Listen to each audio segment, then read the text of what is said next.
All right, thank you very much for staying with us right here at KUTV on the spot. This is the last part of this particular show, and first half of the Manchester United game, Everton-Manchester United game has ended. We're down 1-0. Taking a look at that. If you have any plans to try and recover that. But then before we go on that, for a question of the day, do you think that Alex Ten Hag, who is the Ajax manager, is the best fit for Manchester United? There are some rumors that Manchester United are edging closer to actually signing him. And what do you think? Do you think that Ten Hag might be the perfect fit for that? I told you the gang is here. Kevin Benson joining us via Zoom. Evans Auma is right here with me, and also Jijo. Evans. How are you, by the way? I know. Right now you're fasting, so I hope you're good right now. Before we start to really trash talk your favorite team. Yeah, I'm good. And as you can see, I'm very healthy, and I feel good. Manchester United will be beaten. All right. Yeah. So well, okay. Okay, Jijo, how are you? I'm very good, very fine, and I'm humbled to be here once more again to talk about the thing that we love most, that is football. Right, yeah, indeed. Benson, if you can hear me. Burnley, who plays tomorrow against Norwich. Welcome, beachside to Villa Park. We're on day 2 of our All right, you can. Okay, definitely. So now, before we get into the whole football matters, let's start with boxing and the concluded Africa Zone 3 Boxing Championships. And we're happy to announce that Teresia Wanjiru and David Karanja bagged first 2 gold medals for Kenya. Also, Elizabeth Akinyi and Victor Thiambo settled for silver. Ayui also settled for bronze. And before we actually start into this, Director, if you can actually play a sound bite of Teresia Wanjiru a little bit before we continue in this particular conversation.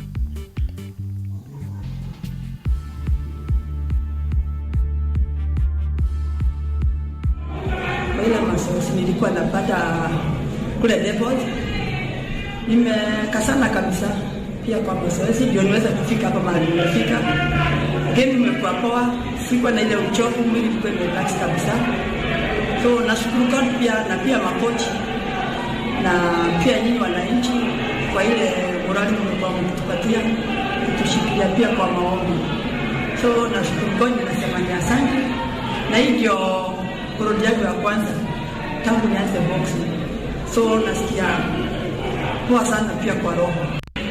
Kwa hii michezo ya Kongo na nimecheza na Right, there is Teresia Wanjiru. She won gold. Kudos to her. And also David Karanja. We have a soundbite for David Karanja, obviously saying Asante Sana. If you can have that on screen.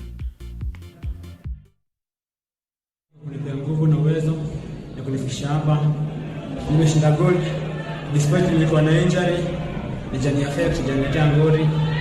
Narudisha pia mafans wangu wote shukrani, mamangu na babangu na watu dance BFK pia narudisha shukrani, na mafans wote Kenya. Ushindi ni yetu. Right now, basically today, actually the main thing that we really want us to discuss, gentlemen, is the fact that everything that happened, as much as, yes, we had 2 gold medals, but then, gentlemen, whatever happened in Congo wasn't really, I'd say, sportsmanship. And one person who was really annoyed by that was Musa. Let me start with you, Evans. This particular, event, and you also had an opportunity to talk to Commander Nico Koth on what they were expecting, but then the kind of unsportsmanship that happened in Congo. What do you take on that?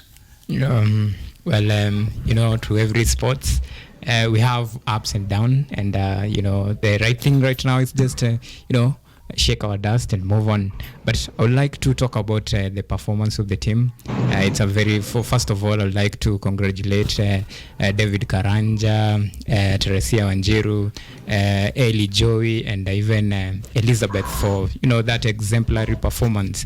In the past few events that we have had, that is Tokyo Olympic and of course World Championship, Kenya really struggled as far as registering good performance is concerned. And this actually, had to some extent, lowered down the morale of players. But seeing them winning and such a platform, then that's it's a good way of recovery. So congratulations to them. And it's still an ongoing, event, and we hope at the end of the tournament Kenya will have received more golds like they did in Tanzania. So it's a good start for Team Kenya, and we know they will make us proud.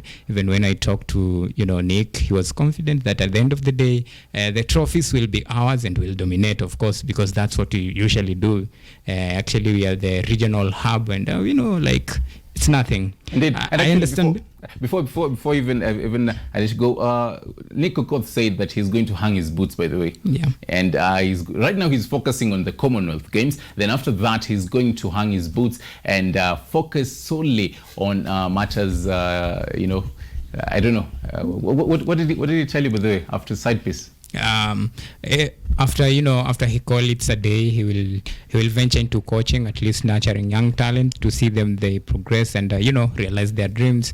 Because at one point in boxing, at certain age, that is when time is catching up with you, and it's about time just to give a platform to other upcoming boxers, and that is what he's planning to do after his last match, of which it will be in the Birmingham, that is Commonwealth game. So for Nick, we wish him all the best. He has been, he has represented us. He has carried Kenyan flag in many tournaments, and we hope that the next generation that will coming, we just hope they will carry the mantle and even take Kenya to the higher heights than Nick Okoth. Indeed. Benson, currently, where do you really see amateurs boxing in this particular country? Because as in a recent interview, the one Evans had with Nick Okoth, and Nick Okoth was saying right now boxing has really grown. The whole Talanta Mtani kind of initiatives really improved boxing in Kenya. But then Benson, where do you really feel are we there yet? And the whole, even looking at the whole sportsmanship that happened in Congo, are we there yet? Thank you, Stanley. I really would think that Kenya in matters boxing, we are not at the heights that maybe you would expect us to be. Not that we are not trying, of course we are trying. And I listened, I watched the interview that you did, so I won't dwell much on it or get into details. But I tend to think that even Nick Okoth saying that it's time to hang up his boots. Remember, no matter how much of a good dancer you are, then you know when to leave the stage. So if he feels that right now is the time to call it quits, then well and good for him. And also remember in the recent budget that sports has been given a lot of money. We will talk about that later. So but part of that money also should be used to develop not only football but also the boxing industry. We are still yet to reach the heights that I really would expect us to be. Yeah. Indeed. And Jijo, I mean, the whole sportsmanship, I really want to have your pick on this particular situation, because, Musa, who's the head coach, said the object officiating highlights part of the reasons why the African continent lags behind the rest of the world in matters boxing. Do you think, the officials who are there, are we going to see, any kind of punishment? What do you think? I think in Kinshasa, I think my take on it is that boxing, that is ngumi mashinani here in Kenya, is kind of really growing, and I feel that that was a challenge with the fact that some of our competitors have started it for the first time. Some have started with a lot of challenges, but they end up winning trophies. The likes of Akina David Karanja, you have heard him talking that despite having an injury, that couldn't hinder him from taking home gold. And that shows that there is kind of a motivation for our competitors who are representing us there in Congo. So I feel that the representatives of this boxing sports, they have a lot of challenge and they have a lot of work to do, since we have now noticed and we have realized that most of our growing players, competitors, they are really motivated. They know what they want, and that is exactly what they are going for. Because I understand even in the semi-finals, I have seen a lot of good, a lot of positive results. The likes of Akina Christine Ongare, she was there presenting. She was there for the competition of 50 kilograms, and she won. She has headed to finals, men's 54 kgs. The likes of Akina Njau Samuel, they are going to represent us in the finals, and I hope that in the finals that I think will take place tomorrow, there will be a lot to gain. So I feel we are still on the right track, and I feel that a lot is coming. Indeed. Gentlemen, let's cross over to matters from boxing to matters rugby action. And the Kenya Sevens, by the way, is in South Africa right now. I don't know if the Canada game has ended earlier on. They're playing USA, then South Africa, then the whole Canada. They're in the Pool A of the Singapore Sevens. Evans. Yes. All our games. What is happening? And the fact that today I actually decided to wear a rugby jersey. So what is not really happening? Do you think that we are going to sail through all this? Well, if you compare, or rather you consider the group that Kenya is in, actually it's a pool of death. We're having the current best team in the world right now as far as rugby ranking is concerned, that is South Africa. Then we have USA. Then of course there is Kenya and Canada. Beating USA and South Africa now, it's it's kind of an uphill task for Kenya, because Kenya recently have been really struggling about in the rugby game, and this pool actually has given Kenya a lot of headache and sweat. You saw the way South Africa trashed Kenya, Sakoisa. Actually, that there is Sakoisa Makata. This guy is just unstoppable. Yeah. South Africa is really, really, really trying. I would say 2021 has been a good season for South Africa.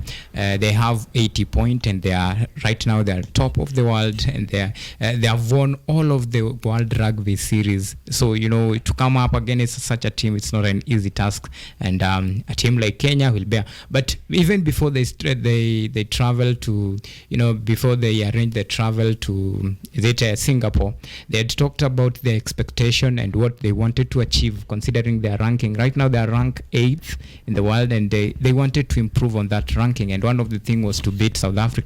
Right now, the story might have changed, but we hope at the end of this Singapore series, probably Kenya might even climb a little bit, higher, be it 7 or 6. So let's hope and see what our boys will do. Actually, they will play today, and they're playing Canada. If they win, if they register win against Canada, then that will be, something to celebrate, because we know at the end of the day, they're there to improve each. Indeed. It doesn't matter if they haven't won their 2 opening matches, but going forward is what matters. If they clinch a win against Canada, and when they face their next opponent and then get a win, then actually that will boost their morale and their ranking. And as far as I'm concerned, and Kenyans are concerned, because their main priority was to improve on their ranking, and if they improve on that, then it is a job well done. It is a job well done.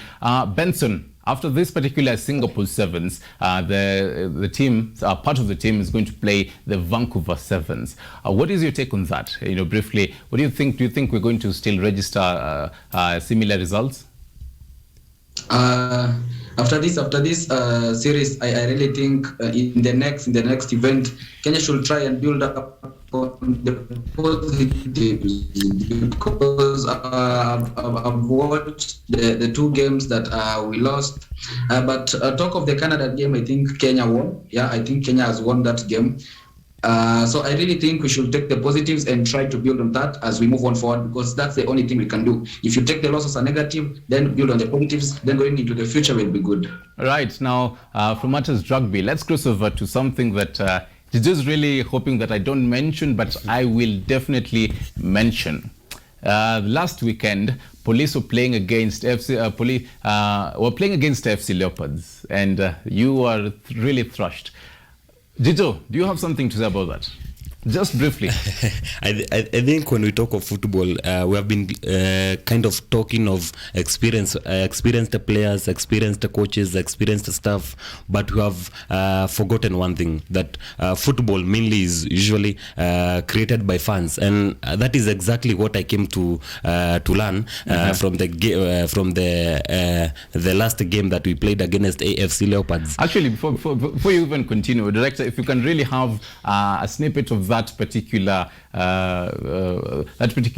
clip, and the second goal, the second or third goal.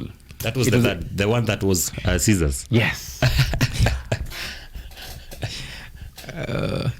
Actually, this guy is trying to console himself about the game. Let me say something, and I think this is what I came to notice and realize, that sometimes we say a team is mostly built by fans, and I feel that it is high time we recognize each and every team to at least have their stadium, at least we be knowing that this is a place where at least a certain team knows and call it home, and that is the movement that I like about Police FC. And yesterday I also saw Ulinzi Stars coming in and constructed a stadium that will be launched some weeks to come. That is in Langata. It is called Ulinzi Sports Complex, a new stadium for Ulinzi Stars. Kwa hivyo wanajeshi na wanapolisi wanafanya something in football, and I hope that whenever you are fans know that this is exactly where we call home. They'll always be there to support you, and I feel we are really missing fans in the stadium, because kama ungekuwa Nyayo and you see the kind of fans when walikuwa hapo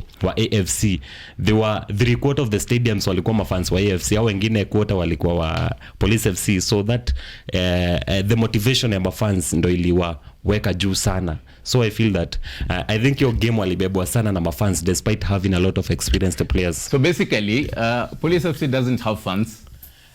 These are newbies of the league, so I believe with time they'll just create their own fans. But are you recruiting fans, because you're a very huge staunch fan? Are you recruiting other fans? Exactly. Let me tell you, if I find you out there and I hear you talking of Gor Mahia or wearing a Gor Mahia jersey, then I'll just have to convince you we come together and support Police FC. That is exactly what I'm doing. Evans, Dido is talking about recruiting fans, but then right now they've played against Atlanta, they've drawn. Are you convinced of joining Police FC? I think my take on Kenya Police performance, it's something that I've spoken about it for quite a while, and I'll still maintain my stance. I said Kenya Police for now. I don't think if it's a team that anyone can bank on it. It's an average team. For me, it's still struggling, because they have the stadium, they have even the funds, they have the funds, and they have all the things that they need. They have even quality players, but right now their performance is wanting. And Stanley, let me say something about Police FC and Atlanta. Before you continue, I'll allow you this. I want to bring in Benson. Benson, Jijo is saying that he's recruiting fans. I don't know which particular team do you support in the KPL, Benson? A very good fan of Tusker FC. Tusker FC. No, so now Jijo is saying that he's recruiting Police FC fans. So I want to bring in your particular. Are you going to join the Police FC? Are you convinced? You're talking of football, when you're creating a fan base, it's not like you're recruiting voters that you come and tell me, let's go and vote.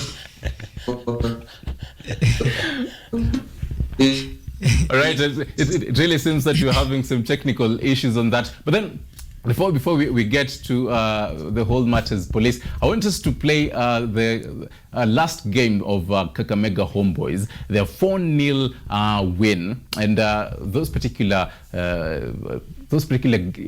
goals were just amazing. If you can have that on the screens. And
Right, Dijo is looking at those particular goals and wishing if only it was Police FC playing like that.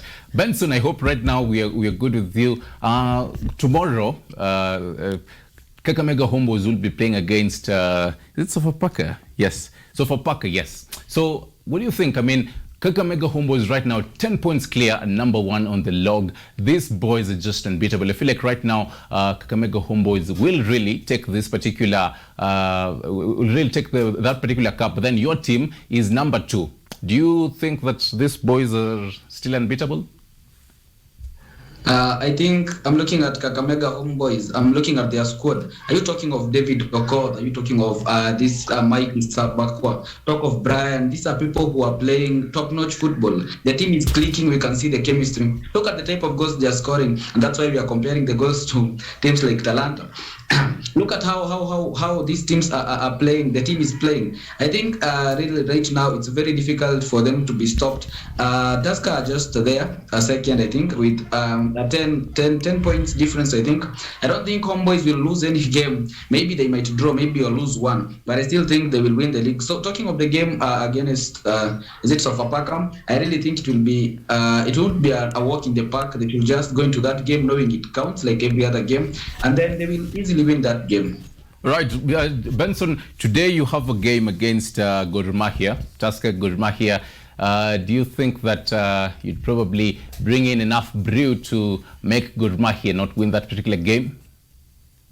That's a very tough fixture, by the way, a very difficult match to call. I remember we are separated with 1 point, and I think also Gor Mahia are trying to prove a point to show that even if we've been sleeping in the first half of the season, it's time that we are still waking up, and next season will still be a force that you reckon like you've reckoned.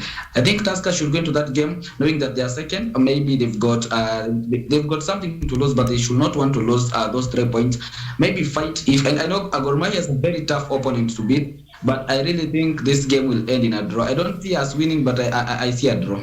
You see a draw indeed. Evans, this particular team called Gor Mahia, there's a time that we were talking about it when they had they were basically misbehaving. Right now, for Gor Mahia, they have really gone a little silent. They have behaved quite well. They're number 4 on the log. Their game against Tusker, your predictions on them? Gor Mahia's game against Tusker is a tricky one, and this is two teams that know each other very well. And if you look at the last 5 matches, Tusker has registered at least 3 wins against Gor Mahia, so Tusker has an upper hand against Gor Mahia. But the last time they played to a 1-1 draw, so this time round Gor Mahia will be wanting to at least stake their claim and bounce back from those kind of defeats. And this one, just like Benson said, it's a tricky one. And this time round, I see on a good day, probably Gor Mahia might, walk away with 3 points, but not an easy one. The best they can get, probably it's a draw, but it's a tricky fixture.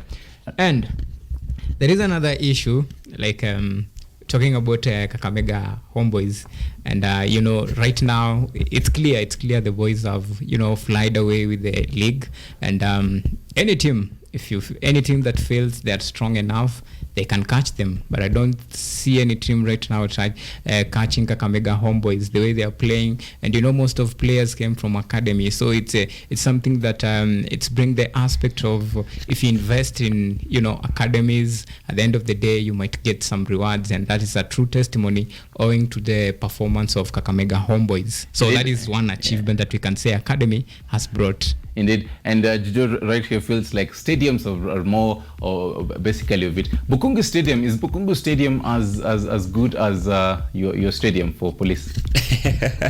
That one I can't confirm now, because the stadium is yet to be fully made. So I don't think I can compare stadiums for now, but I believe with time, I guess one of the biggest stadiums here in Kenya will be DCI headquarters stadium for Police FC.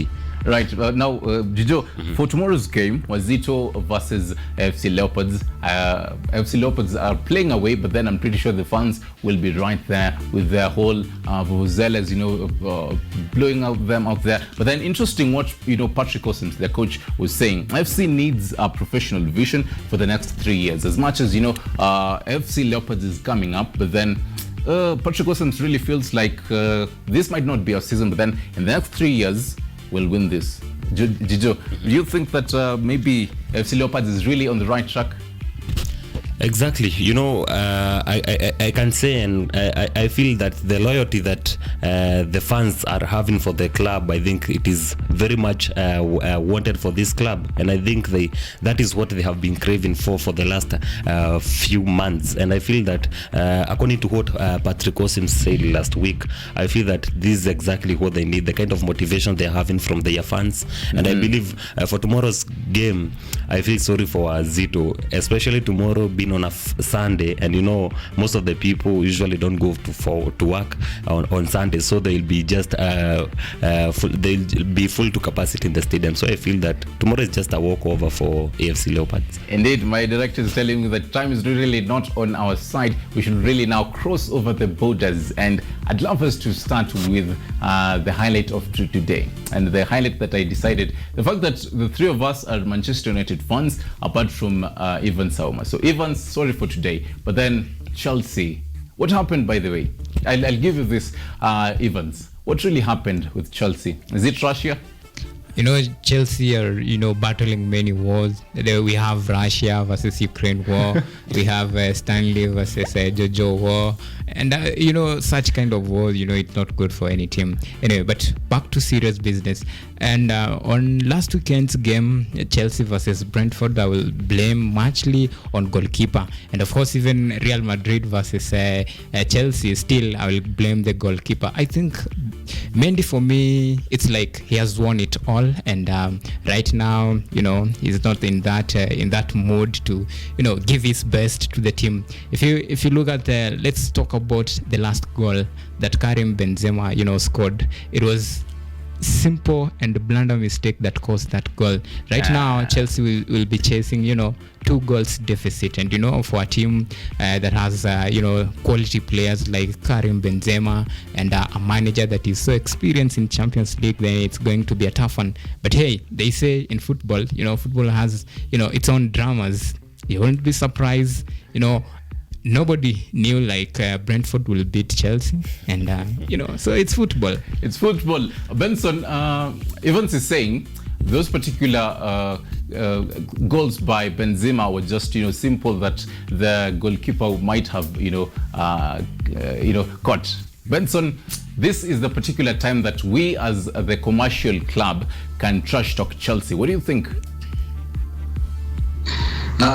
Stanley, I think Evans, take nothing away from Benzema's goals.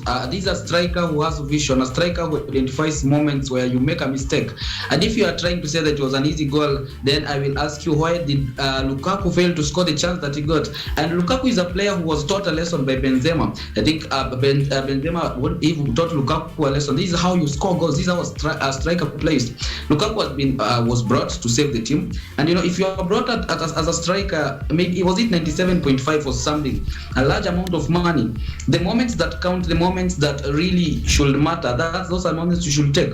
If Lukaku had scored and Benzema had missed or had not scored that goal, or maybe the game could have ended with a 2-1 win, then we could have a game to play for. But I still think if Chelsea get take the lead against Real Madrid in Santiago, is it in Santiago? Yeah. Which is a very difficult thing to do, then the game will be all to play for. But I think if they continue sleeping, blaming everyone for their mistakes, like we blame Maguire, look what happens to us, they'll still lose and they will be out. And then, the only thing that Chelsea fans are saying right now is that we still have the trophy. So what are you telling us? What are you I think we telling should us? focus on the next game. Indeed. Jojo, right now Benzema owns Chelsea. And Chelsea are looking for an owner. Right now they have an owner, Big Ben. What do you think for the second leg now? For the second leg and also for today's game, Chelsea, they're coming in thirsty for goals. I think let me not today talk like a fan. Let me talk like a football, just a football fan, overall football fan. Karim Benzema has eliminated two big teams. He is almost eliminating Chelsea. He has already eliminated PSG, and PSG, they are the biggest. It's one of the biggest clubs here in the world, and they have a lot of experience when it comes to Champions League. So I believe Karim Benzema has a lot, and we can say that among the many strikers that we know, the likes of Akina Dusan Vlahovic, the likes of Akina, the likes of biggest Cristiano Ronaldo, Lionel Messi, and all those strikers, we can say Karim Benzema is on another level at this point. We can say he's a world classic player, and at this point we can give him all the points with the fact that he has proved that he is capable of doing a lot in Champions League. Like, he has scored 2 hat-tricks in a single season for Indeed. Champions League. So I believe for this time, for the second leg, it is hard for Chelsea to go to Santiago Bernabeu and take to at least beat more than 2 goals, to beat Real Madrid more than 2 goals. It is very hard for them. May believe for now, Kwaheri Chelsea. Kwaheri Chelsea. Now, from matters Champions League, because of time, I want us to briefly talk about some EPL action. And for today's game, Everton, with 63 minutes in, Everton are still leading Manchester United nil. My predictions that might probably be 1-1. Then for our question of the day, I'll start with you, Benson. Do you think that this isn't really final, but then we're really looking forward to see if Ten Hag will be? Do you think that he is the best fit for Manchester United right now, Benson? Ten Hag is a good coach, and I think his style of play can suit any team, a team that wants to learn mostly. So I think if he is to come in, because we wanted a team that will put on pressure, but if you are pressuring on possession loss and then you are leaving space behind, you're being countered and being scored, and then you're making individual errors like Maguire, it will be difficult for him to deal with the whole squad. But I think with time, if he is to come, then he will be a very instrumental person in the success of Manchester United in future, because now we don't. Right, Evans, briefly, what do you think about that? Do you think that Ten might really is the best fit for Manchester United? For me, I don't think if coaching is a problem for Manchester United. Manchester United itself is a team in crisis. They have quality players. They have the support of the directors. They have everything that they need, but they are not performing. So for me, of time, yes, it doesn't matter which coach. But then Do you think that so it doesn't matter for you? For Eric Ten Hag is a top-notch coach. He has coached Ajax. We have seen what he have done with the that squad even during the times of Hakim Ziyech. We have seen the way they eliminated Real Madrid, and it is a nice and performing coach. Indeed. Thank you very much. My director is saying time, so we really have to get out of here. Thank you very much out there, dear viewer, for staying with us for this particular 1 hour and around 54 minutes. I hope your Saturday and your weekend will definitely be a fantastic one. We do this every single weekend, all your stress about everything, relax it in 1 hour and 50 minutes where we talk matters sporting disciplines, and we pride ourselves in marketing and also promoting local disciplines. My good name is Stanley Nyarungita. Thank you everyone for your particular feedback that I wasn't really able to read. Thank you also for the production team, my director Ashley, and the whole production team. Also, have yourself a wonderful afternoon and a wonderful weekend. Let's meet on Wednesday at 9 p.m.